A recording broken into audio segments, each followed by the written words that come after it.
టాలెంట్లో పనిచేస్తున్నాను. నా క్లినిక్ కూడా నల్గొండలో ఉంది. ఒక బాబు మా మేడం సెంట్రల్ మధ్య హై స్కూల్లో టీచర్గా పనిచేస్తుంది. Thank you. లక్ష్మి.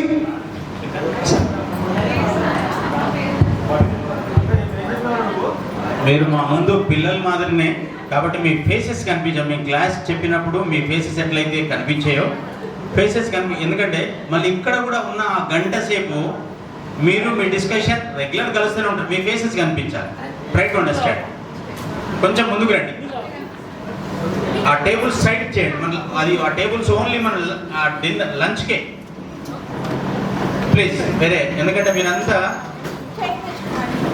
మాకు వయసులో చిన్నగా ఉన్నా చూడడానికి పెద్దగా కనిపిస్తున్నారు. మాకు వయసులో చిన్న అయినా చూడడానికి పెద్దగా కనిపిస్తున్నారు. అందరూ రెగ్యులర్సే కాబట్టి నొప్పించక తానవ్వక అన్నట్లుగానే నేను మీరు అర్థం చేసుకోవడానికి ప్రయత్నం చేయండి. అమ్మా మీరు కూడా నేను అందుకనే వీళ్ళు ముందే ప్రోగ్రామ్ తెలిసి ఉంటే